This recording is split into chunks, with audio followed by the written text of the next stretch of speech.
live button. All right. It takes a little second. Okay, looks like we're live because it says we're live. Welcome to Dive into World Building. I'm Juliet Wade, and today our guest is Qiouyi Lu. Hopefully that was close enough. Yes, Thank that was you so good. much for being here.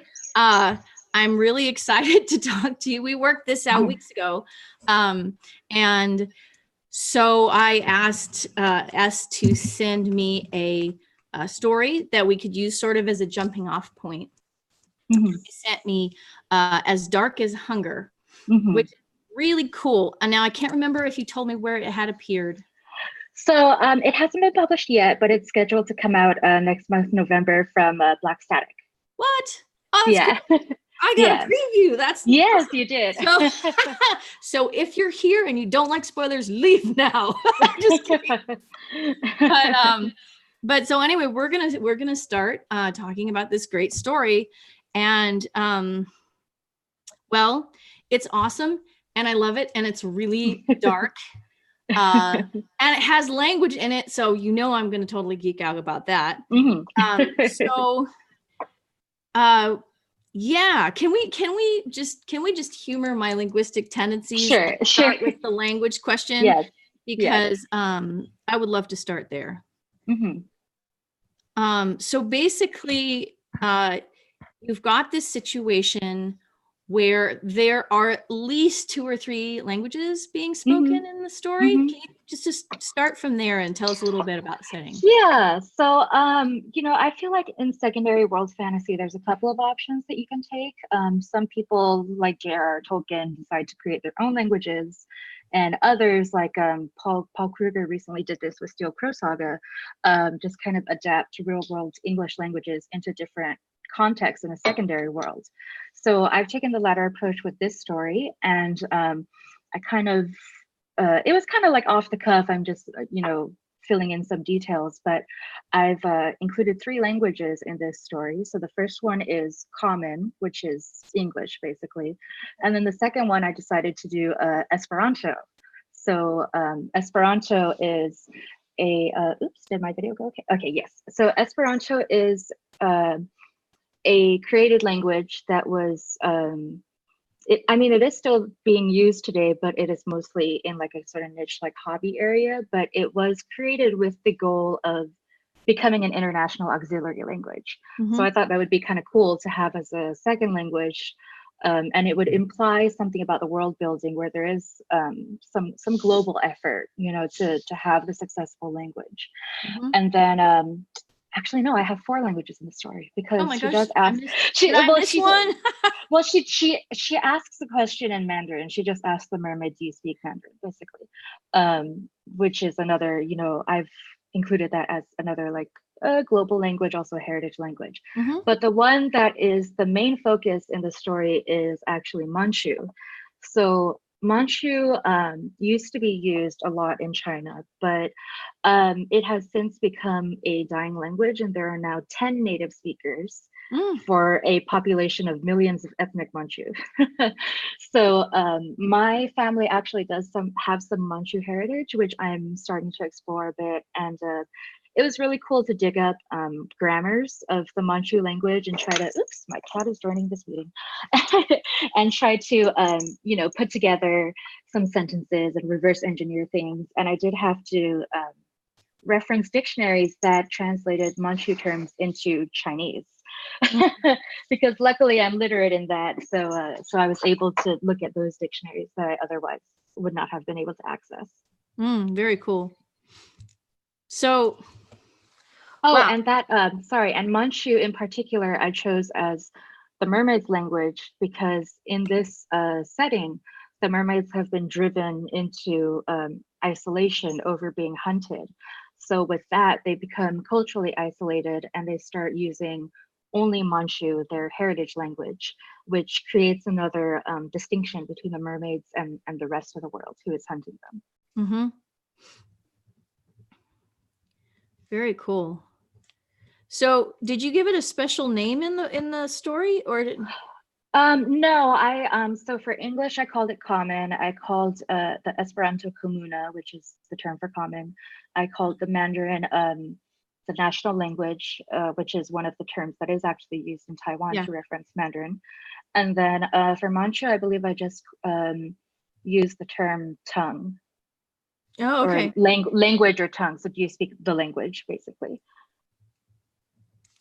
Because I didn't want to, Because I didn't see that. Mhm. I didn't see it named in Mhm. the story, but I mean, it makes sense not to name it in the story Mhm. because Yeah. when you don't name it, it can fit more seamlessly into the Mhm. secondary world that you've created. So I think Yeah. that was perfectly logical, Mhm. perfectly logical choice.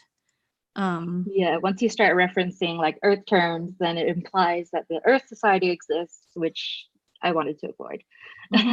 Absolutely.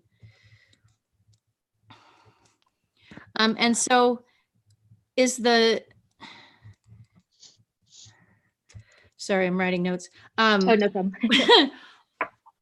Is the physical setting itself an analog of a real life Earth setting, or is it something else? So I think the physical setting was a combination of a lot of things. I don't think it has one specific analog in our world, but I was drawing a lot from imagery of the southeastern US as bayous, but also imagery of a lot of Asian rivers.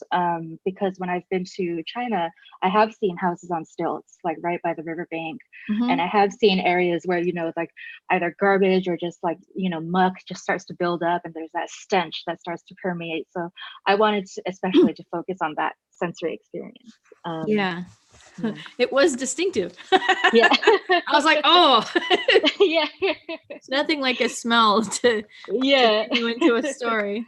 Yeah, but that's the funny thing because I tell people that, I think most people know by now that you can often smell something and it'll trigger a memory that like maybe you don't even realize you remembered, but throws you right back into that space. Yeah. And so, funnily enough, when I smell either a certain kind of garbage or a certain kind of sewage, I'm like, oh, I miss Beijing.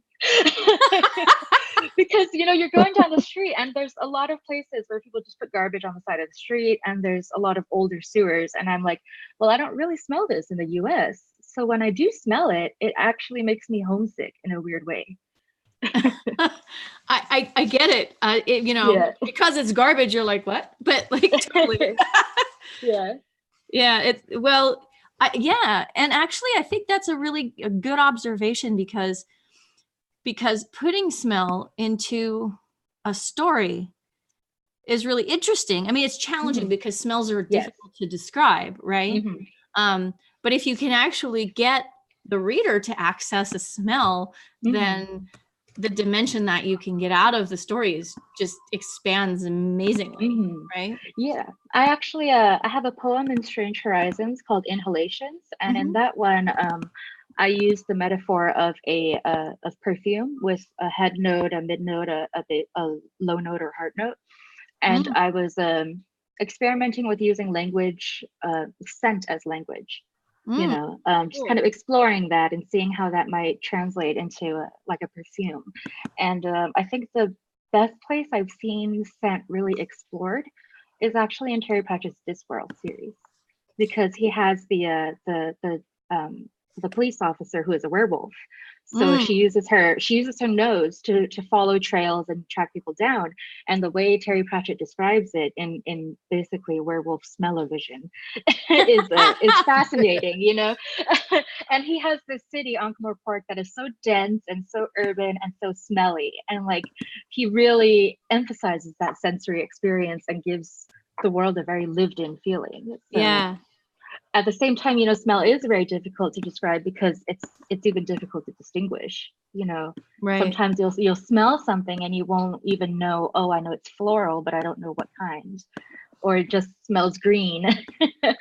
So it's really difficult to capture at times. Well, and especially if you're in a secondary world situation and you don't want to use the usual, like it smelled like cinnamon. Well, because cinnamon's something very specific. Right, so you don't necessarily want to go there.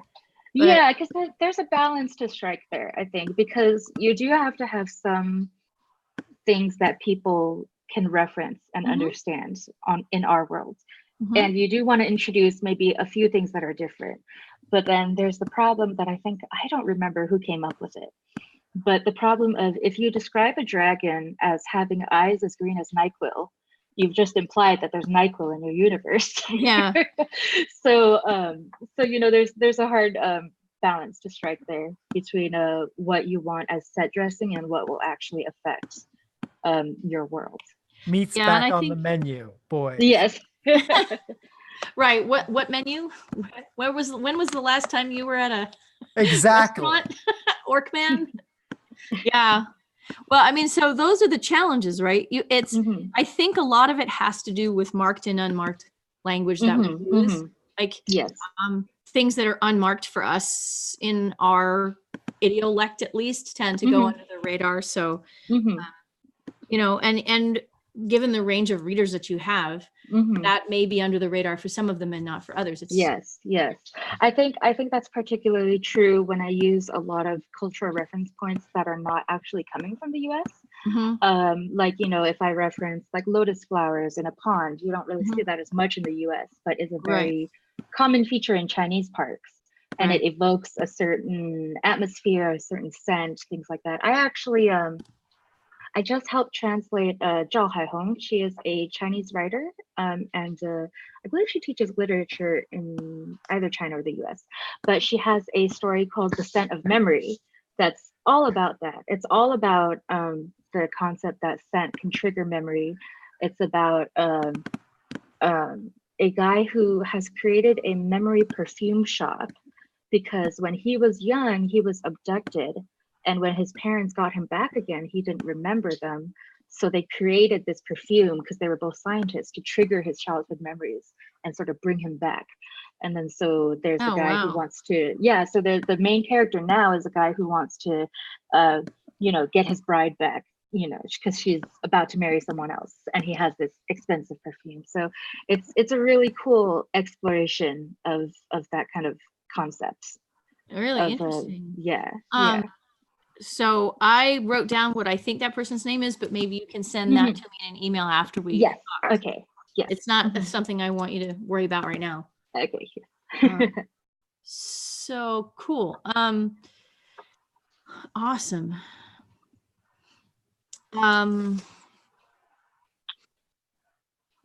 Yeah. So well, the next thing that pops into my mind about As Dark as Hunger is the way that you portray the sort of social bind that the main character finds herself in. And it's a situation that's quite complex, and that sort of your awareness of how complex it is expands while you read. So I'm not sure how much of that you think would be spoilery, but the character at least. So the main character, she basically lives a very simple, humble life in that she's just, fishing from the river and just going day by day like that. And then so her former lover basically comes into her village and says, hey, I know you have this thing for mermaids, and despite the fact that you don't like it, people are still eating like mermaids, and we would like to find a humane way to do that. Will you join us because you know this area? So I think the spark for a lot of that was my conflicted feelings about shark fin soup, because shark fin soup, the way that the sharks are hunted, it's very cruel to the sharks. You just lop their fins off and just leave them to die, essentially. So as someone who, does not condone animal cruelty, that's a very hard thing to reconcile with the fact that shark fin soup is often a celebratory dish in Chinese cuisine. You have it at weddings. So it's a very time-honored dish, but it's created in such a cruel way.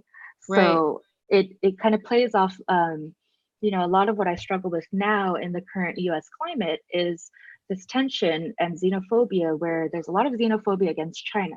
And as a Chinese American who disagrees with the Chinese government, but also is on the receiving end of that racism. It's like you don't want to defend the practice, but you also want to just defend your personhood. And so there's a Right. lot of those, difficult balances to strike. And there's often not really a good solution. Yeah.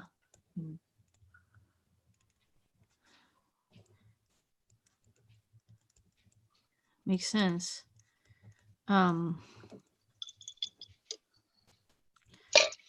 Okay, now I'm starting to think how I'm a little concerned about getting spoilery since this isn't out yet. I mean, it's well, I don't know how much people mind about spoilers, so. Well, if you might, so we often have spoilers on the show. Okay. I will say that I'm really fascinated by the intersections that you chose to look at with these various different sort of cultural confluences, I guess. The village culture, the outside culture, the mermaid culture. Yes. So can you take us from what you were just saying about the shark fin soup and the xenophobic climate in the US and show us what you've done with the different cultures clashing in the story? Yeah, so with the village and the city, there's I guess the tension there is that this little village essentially is downstream of the city. So that's why it has so much trash and gunk in it, because the city is polluting it, and then downriver they're getting this, and they're getting, fewer opportunity to really go out into the city. And I find that that's often a tension, especially in China.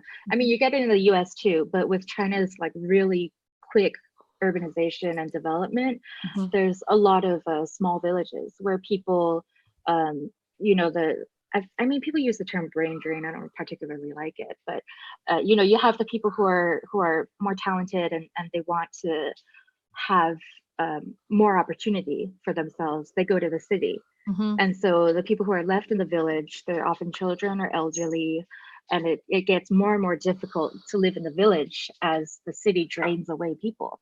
So that was kind of one of the conflicts I wanted to include in the story, because even though the main character has this ethical objection to hunting mermaids, she still at the same time is considering, well, my life is very, simple and humble, and I've always wanted something better away from the stink of the river. Can she sell out her values for this? Like, how does she reconcile that? And then at the same time with the mermaids, what I wanted to portray was the experience of diaspora, in that you're often removed from the motherland, wherever that may be. In this particular story, the main character is permanently cut off from mermaid society, even though she descends from it, because of this transformation, this sacrifice. Basically, in this world, there are foxes that can shapeshift whenever, and the mermaids can shapeshift, but only once. If they choose to turn their tail into legs, that's the one shapeshift they can do, and it's permanent. And then it makes the children not be mermaids anymore. They're just human with two legs. So I kind of made that a metaphor for what it's like to immigrate and assimilate, because often you are cutting off this tie to your motherland, or you're cutting off this part of your identity.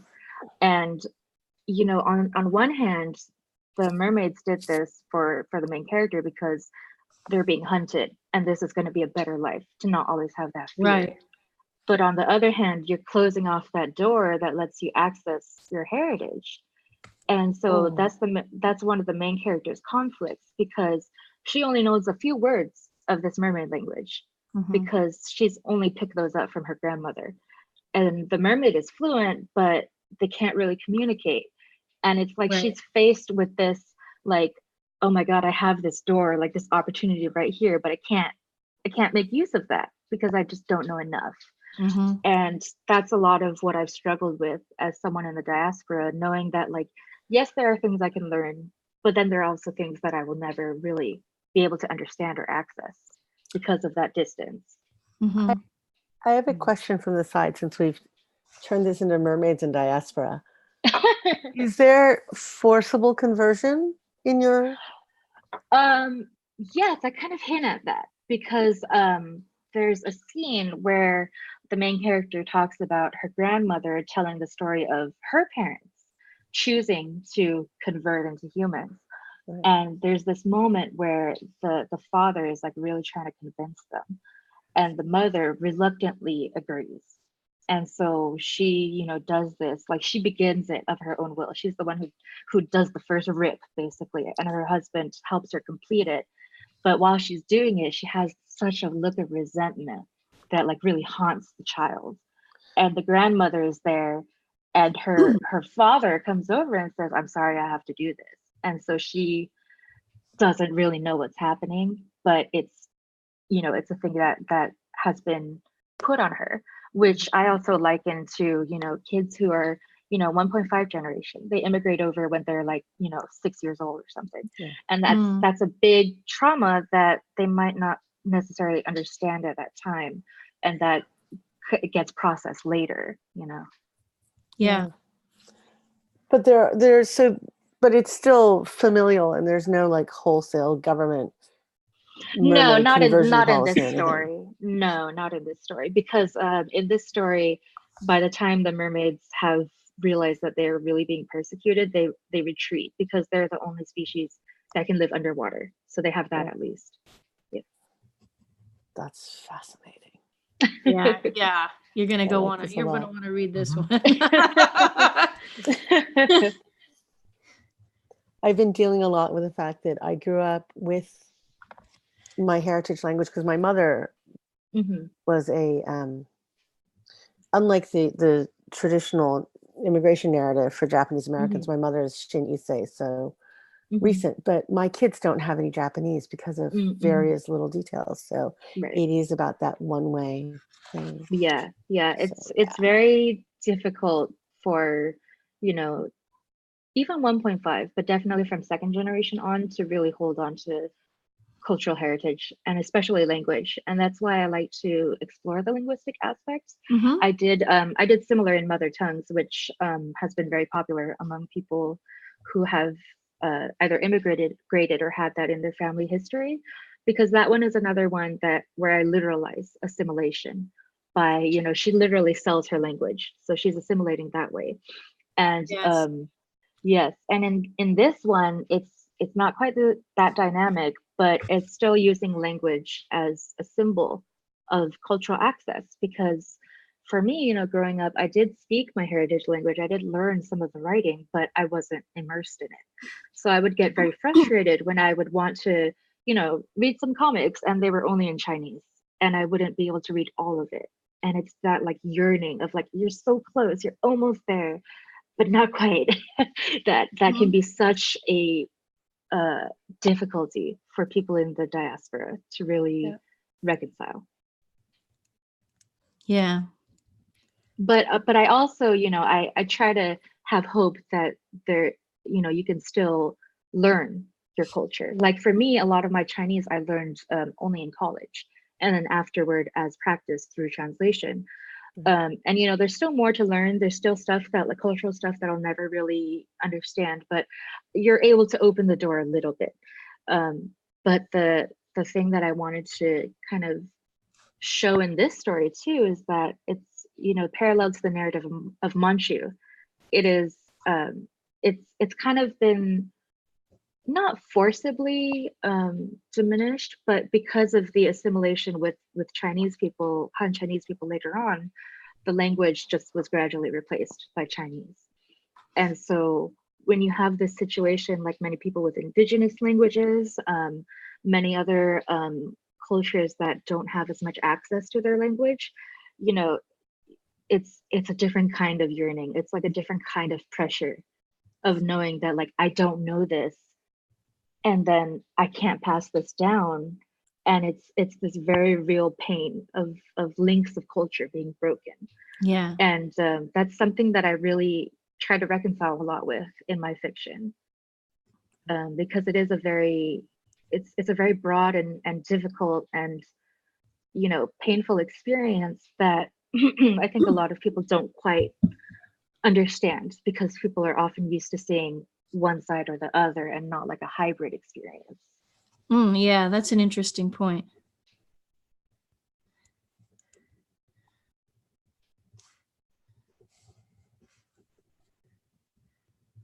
I have so many thoughts going on that I can't get them to line up and come out of my mouth. And I'm super excited because this is the story that I think I wanted to see when I was young that I didn't get because this is my experiences. And especially as being slightly older, before the internet, there were no resources. It wasn't like being able to go to the library or anywhere else, much less being on the internet to have the access to the resources. So what I got wasn't even, I used to call it through a keyhole, but it was like trying to sift through dust, right? To find little scraps. And I was even fortunate because when I was growing up, it was very Asian American population. You know, there's several Chinese after schools you can choose from to where they tutor you with the language and all of that. Right. And even then, there's still often a barrier to access. And I can't even really imagine what it's like for people who grew up as like the only Asian kid in their all white classes, you know? Yeah. I know so many Asian kids who grew up in like some town in Tennessee or wherever, and they would just, that was it. Yeah. And it's a real sense of isolation that I think that I remember looking for it in narratives about space and not finding them. And knowing they should be there, that's another thing that I think is interesting because the idea of spaceships is so easily matched up with diaspora, right? Yes. But you know, a lot of works don't really explore that. There's the idea of the generation ship and like, oh cool, we're in space with this technology, but not necessarily how it impacts culture as it's practiced. So I just finished reading the novella Sisters of the Vast Black by Lena Rather. I think it comes out today. Yes, it is out today. I'm eager to read it. So it's good? It's very interesting. It's got a lot of compelling story aspects to it. It has a, you know, very intimate narratives, but also like a broader, like, you know, cosmic conspiracy that they have to, you know, overturn. So I enjoyed it, and I enjoyed how the novella explores how religion can be an arm of control and government. But I was a little bit disappointed that it still didn't quite explore the space colonization issue, I guess, because it was still kind of like, oh, okay, well, we'll take space colonization as default. Even, you know, even if yeah, you have like all different kinds of people in the world who are like creating these cultures together, it's still space colonization. Right. So, you know, I think I haven't read her work yet, but I think Aliette de Bodard actually does explore diaspora in space. But the Zuya stories, yes. But other than her work, I don't really know of many who specifically address how culture permutates and changes depending on where you are. I think Lois McMaster-Buchhold was looking at what happens if your culture is isolated for a while, and what develops, and how do you end up perpetuating things, but not quite as clearly, I think, as many other people. I get asked a lot because I've been I just came back this weekend from going to Ohio Valley Filk Fest and leading a workshop on decolonizing filk. Oh, okay. And so I got asked about, well, what do you do with a space narrative? Can you decolonize that narrative? And I'm like, I think you just need to confront the fact that it's colonial. Yeah, and you know, I think there's some other interesting approaches to it. Like I've translated a Chinese short story called Speechless Love that is about, you know, it does take the similar premise of, okay, Earth is too trashed up for us to live on it anymore.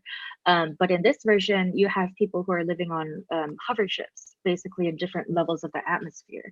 And yeah, and so it becomes this, the narrator comments that, you know, nationality isn't as much of a thing anymore now that we're all in hover ships, like going around the Earth. But at the same time, the main character loves reading Chinese poetry, loves, like, you know, having kanji, and says this in the little government profile that everyone has to have. And another hover ship contacts them and says, you know, I'm Chinese too, basically. And it ends up he boards this spaceship in the end, and the woman he loves turns out to be a simulation that is running the ship so that the books in it of Chinese culture and history and poetry won't be destroyed, because when the person dies, the ship is supposed to be destroyed. So it's an interesting exploration of cultural preservation in a world that is supposedly beyond, culture. Yeah, quote unquote.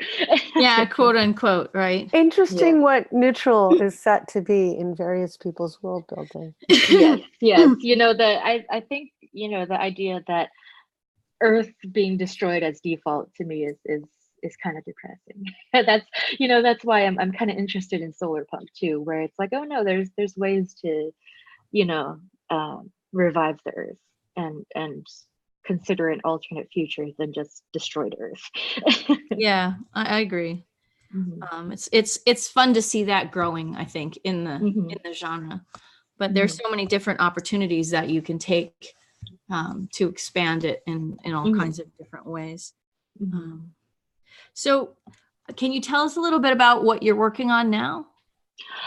So As Dark as Hunger is actually part of a larger novella project that I'm working on, which I'm really not sure how it will be received, I guess, because I'm writing like a number of short stories that are set in the same world, but they're not necessarily like very explicitly linked.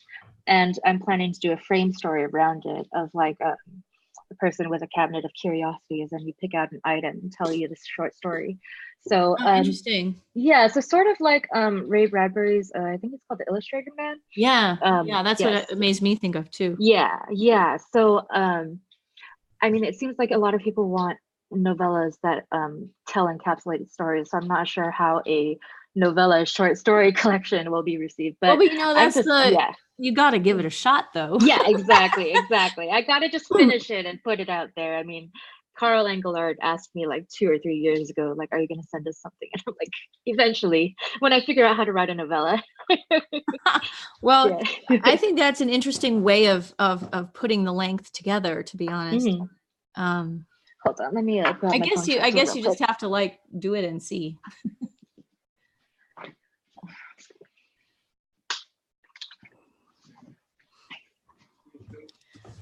All right, I'm back. Welcome back. That was our intermission, folks. Yes. The old 15-second intermission.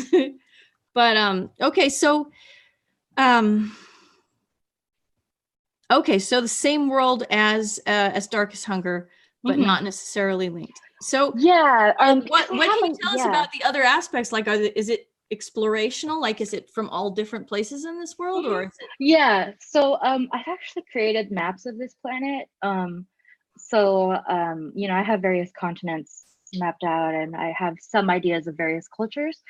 So the novella is both a opportunity for me to finish up a lot of stories that I've had in my mind for a while but never really executed. So and at the same time, I'm setting them at particular geographical places in the world and exploring how I can make Earth culture like just create like secondary worlds from it. So I have another story that is a necromancy story. Basically, a person takes his brother's ashes from the equivalent of China and goes to the equivalent of the American Southwest and contacts a bruja to try to do the necromancy, because he's like, well, everything I've tried in Chinese, magic hasn't worked. So let me try some, Mexican magic. Wow, okay. Yeah. So it's set in this Southwest type of location that was inspired by, my childhood growing up in a desert region. And so, but that's set in one part of this planet. And then another story I'm working on. And then this As Dark as Hunger is set on another part, a different continent with a major river. And I have a third story that I'm working on. I've had this idea for literally probably a decade, and I'm finally getting around to writing it. It's about a girl with bound feet who creates a steampunk mecha to, as an exoskeleton essentially, because the bound feet are disabling for her otherwise. and that I've always wanted to set it in kind of like the Straits of Malacca type of area. So a very like Straits, like kind of Southeast Asia inspired region. Wow. So I have a lot of these various ideas that I'm setting in different parts of the world. And, you know, I haven't really written secondary fantasy a lot. I tend to just, you know, do like Earth 2.0. Sure. So this one is kind of, I'm going like slowly and just putting together various pieces and seeing what fits, what doesn't. And it's been interesting, but I feel positive about it because you know, you have people like J.Y. Yang, Paul Kruger, who are writing these Asian-derived secondary worlds that definitely have that feeling and yet are still very secondary worlds. So I'm kind of, you know, following in that general area of secondary world fantasy. And it's been really cool because, you know, when I was growing up, I would be thinking, oh, I don't know the real Chinese mythology. I can't do it justice. Yeah, I but see. yes, but then at the same time, I look at what we have in US media and it's like, well, do any of these vampires match with real vampires anymore? Like, are any of these werewolves like really, you know, the classical werewolf? So I think there's a lot of authors in the diaspora now who are really claiming our heritage and saying, well, if we can make up all this stuff for Western stories, why can't we make up stuff about ourselves? Yeah. Which has been very liberating to me because you know, there's less of that pressure to, oh, I have to get it right, because we're still drawing from the same like consciousness. And you know, some things that maybe we don't get right, it could just be an element of the story, you know. Yeah, absolutely. I mean, I think Ken Liu is doing his silk punk is similar to that as well. Yes. Though I'm not sure, you know. Well, Henry Lian's not Taiwan in his Peace Sprout Chen. Oh, right, Taiwan, right. Not Japan, and all of that happened. Oh, yes. Yeah, I think there's a lot of cool stuff that's kind of, you know, I was talking with Paul Kruger about this actually, where we were discussing that we're part of this generation that has grown up with anime and manga, that has grown up with Japanese role-playing games. And so we have this cultural consciousness of influence that's not, you know, the same Western genre influences. So I think there's a lot of people who are starting to come up and incorporate those beats into their writing, incorporate those kinds of storytelling. And it's been really interesting because Paul Kruger's Steel Crow Saga, like I never realized it could be possible for you to read like a 600-page book that feel like you're marathoning a season of anime, you know? So it's been really cool to see the developments in secondary worlds, because growing up, I only had Terry Pratchett, Diana Wynne Jones, and J.R.R. Tolkien. The first two I love, and the third who I just could not finish. So, you know, it's been really cool to see people drawing from different influences. That's for sure. Okay. Is there anything that you really like to research as you write? Oh, there's a lot of stuff I really like to research. You know, when I was in high school, I thought history was the subject I hated the most. But as I grew older, I realized that history is often just taught badly in schools. You know, you're taught a list of names and dates to remember, but you're not really taught cause and effect. You're not taught like why these things happen.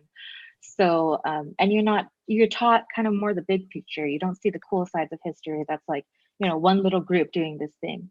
And so it's been really cool for me to dig up Chinese American history, because there's a lot that's been erased. There's a lot that people don't know. For example, Idaho used to be a quarter Chinese back when it was mining days. And so I really love seeing, you know, the histories that have, you know, I don't want to say forgotten, because obviously there are people recording it, but the histories that are lesser known. And that's often a spot for me to, yes, buried. That's a good term for it. And that's often a spot for me to jump off of. Obviously, I also love researching language. Like I said, I researched for probably hours to get the, I don't know, 5-10 Manchu sentences in my story. Okay.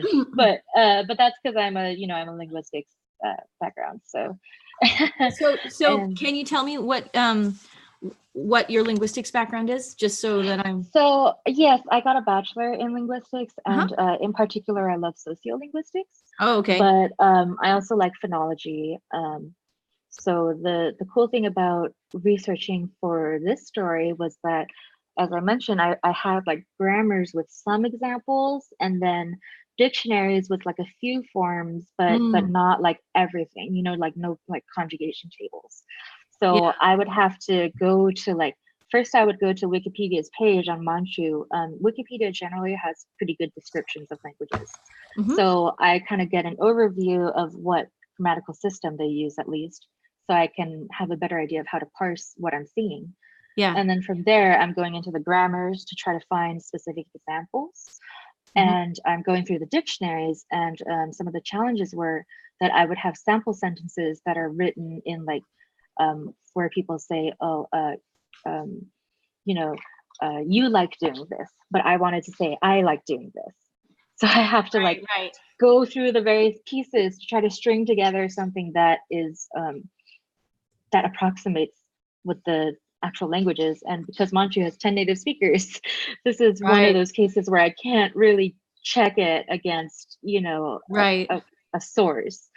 So that's been that's one cool thing to research with language. It's interesting trying to reach out to people to verify things. It's interesting getting that first step. It's even interesting to kind of figure out what linguistic approach you're going to take. For example, Qiouyi Yang's tensor series, as far as I know, does not include actual language from Earth, like any Earth languages in it. But it's very cool because in Black Tides of Heaven, the main character realizes that I think that he's trans, non-binary or trans, I forget. And part of that was expressed through, even though it's in English saying like, oh, I've made this decision, there's commentary in the narrative that says, oh, this character just used the masculine version of the pronoun I. That signals something. So it's been really cool to see how various authors take approaches to language, whether they're going to integrate actual Earth language or whether they do these kinds of hints, or even both. Like in Steel Crow Saga, you do have some Tagalog throughout the text. You have various terms that are derived from Chinese. But at the same time, you have like a character who in their linguistic culture, they have a taboo against using the first person pronoun. So so there's still this cultural linguistic thing where it's like, oh, such and such cannot offer help at this time, even though such and such is actually the person speaking. So so it's really cool to see various ways you can explore language. And I always wish that there were more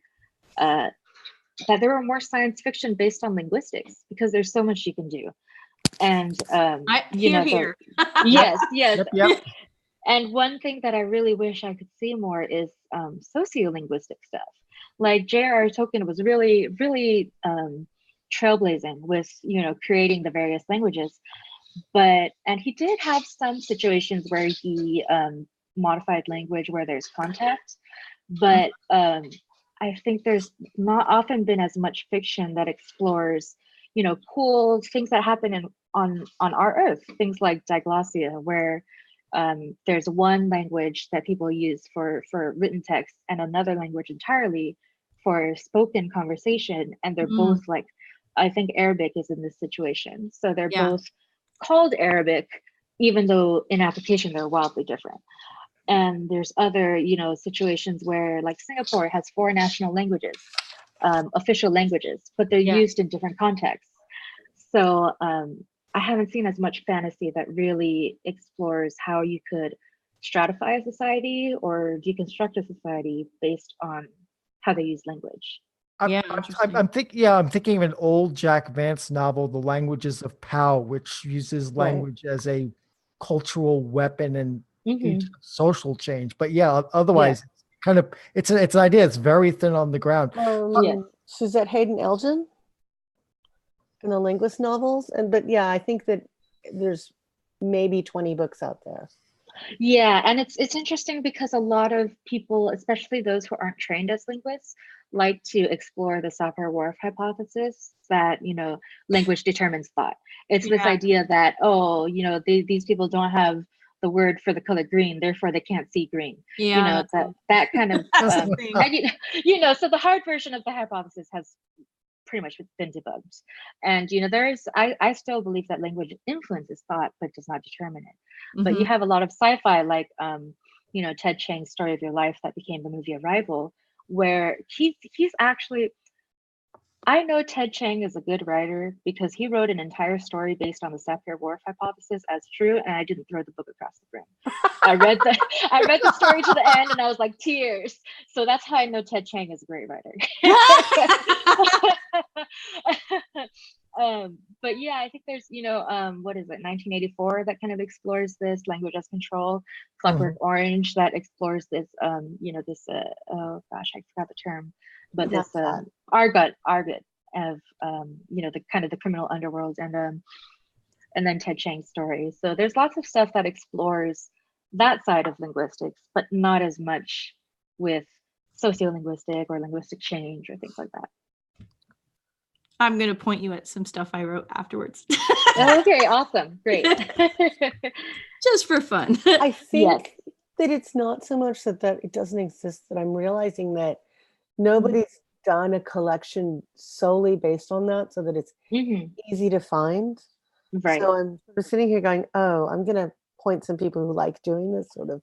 Right. Like there's people often do it in like bits and pieces in their work. There will be pieces that address having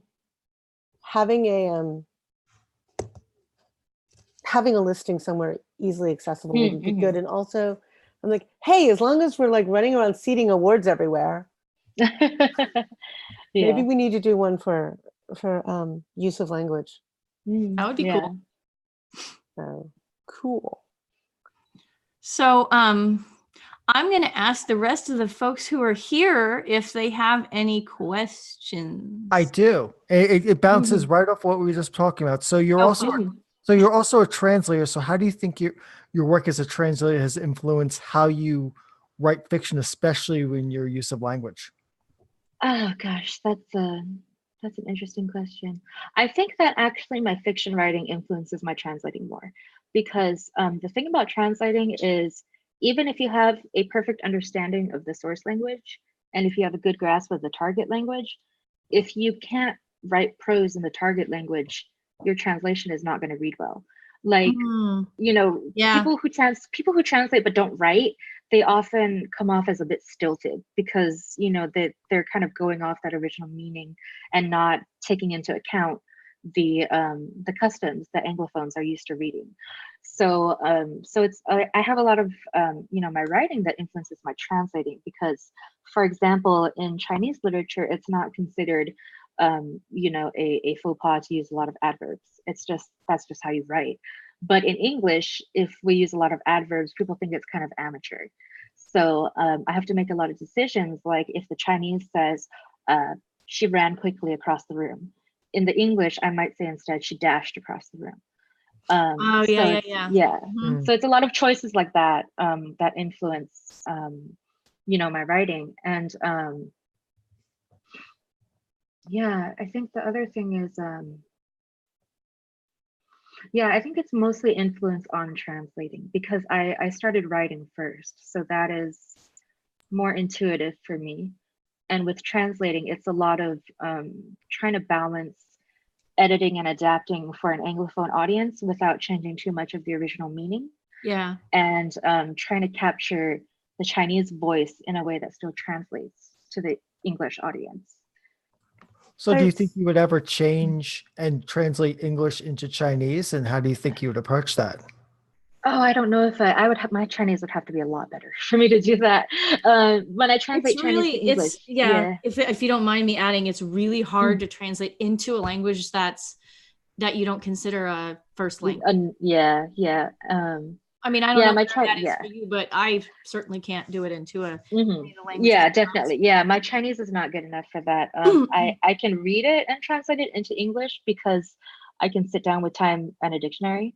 But the other way, you know, there's just stuff that you can't look up in a dictionary. You know, words that just come to your mind when you think of how I should describe this. Those words come to me very easily in English, but I don't have the vocabulary for it in Chinese. So if I were ever to do it, I would really have to be reading a lot more Chinese, pick up a lot more vocabulary and writing conventions there. And yeah, go from there. It would be difficult for me, very difficult. I have two questions. One is, there are people who are saying that we should have a Hugo or other award specifically for the translation and to do it separately. How do you feel about that? I guess I have complicated feelings because I know there is a Japanese award for translated fiction.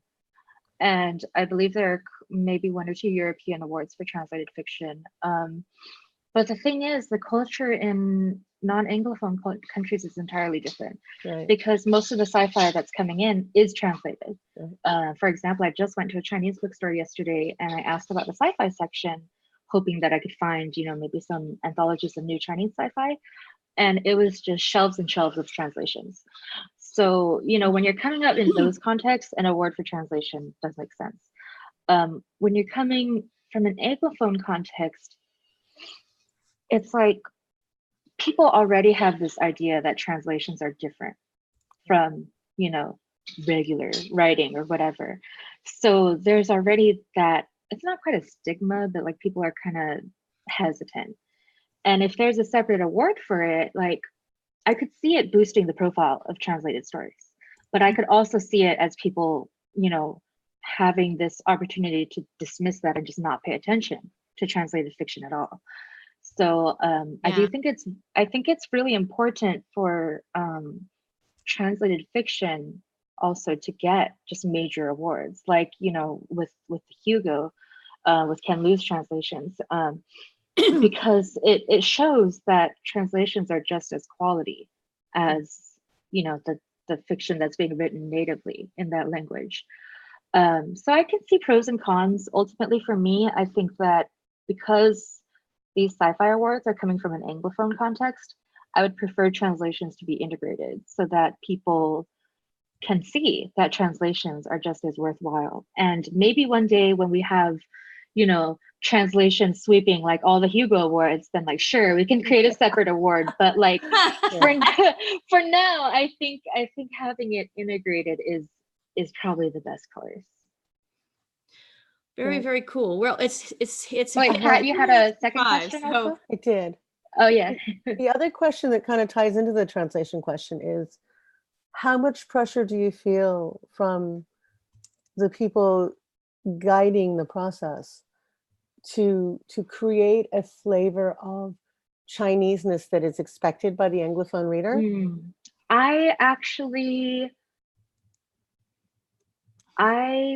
Let's see. How do I even my thoughts? Because I would argue that there's things that are inherent in the storytelling that are coming from the cultural matrix. And so they're going to be part of it. And there's also a certain level of expectation of prose quality that right. And I've been told, oh, this doesn't read as if it's, and I just have to look and go, you know, we don't think we sound like fortune cookies, right? Yeah. I mean, part of it is the individual translator. Like there are some translators whose prose ends up a little bit more stilted than others, and some translators who read more fluidly. So that's part of it, comes down to that. And the other part is, you know, certain stories I think have more of a Chinese like flavor to them than others. Like, you know, wuxia is going to be very Chinese compared to like a sci-fi thing. And I always try to remember the quote that Qiouyi Lu tells me, of authenticity is something that other people use to describe your work. It's not a term that you use to describe yourself. So I kind of take that approach with, I don't try to boost the Chineseness. And I think this, the main place where I see this, where people might have pressure to create a different flavor, is when they decide whether to translate names or not. because in Chinese, the names have semantic meaning. You could just, just transliterate it and just have the name in Chinese, or you could translate it in like the Pearl-esque book way of like, oh, a delicate lotus, like, oh, a delicate lotus went to the market, whatever. So I find that often to be more othering than leaving the name as is. But I did just read a translation of Jin Yong's Legend of the Condor Heroes, the first book. And the translator did something interesting there where she kind of left some names transliterated and some names semantically translated. So it created things like, oh, Iron Fury Guo, which sounds badass.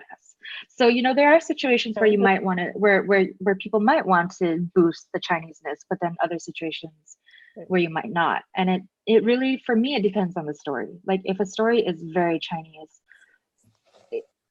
I don't make attempts to really boost Chineseness, but yeah, I don't know. It's hard to say. Yeah. I don't know if that answers your question. Mostly I was thinking not so much about your own artistic choices of what you're doing, but gatekeeping pressure that some of us experience. Right. I don't think I've actually experienced that as much with translating because, yeah, I think, people kind of assume that since it's coming from China, there's not as much question of like authenticity or like Chineseness or needing to really emphasize that because it's already coming from China. But I do see like some interesting reactions from people, I guess, when they read translations, because there are people who, the funniest thing to me as a translator is people will read the English version and then comment and say that the writer has a terrible grasp of English. And I'm like, they wrote it in Chinese. Right. People kind of criticize translation without necessarily understanding it. Like, I kind of wonder sometimes if you took the name off of some of these translated stories and gave them to people, whether they would still say that it's stilted, Yeah. Maybe when they see a Chinese name, they think automatically, oh, this must be stilted. Well, there is that. That is something that does happen. Problem. Oh, yeah. That violinist is so mechanical and soulless. Yeah. Yes. Let's put them behind a screen. Yes. Okay. Well, so we are out of time. I know this was super fun, and we were like accelerating at the end. Yes. So, thank you so much for being here. Thank you so much for having me. It's a real pleasure, and you are welcome back anytime. Mostly, if you have something new coming out, please come talk about yourself, but you're also welcome to come and talk to us about our various topics if you find them interesting. Okay. Cool. So yeah, and I'll be at World Fantasy this weekend. If anyone would like to come up, say hi, anything like that.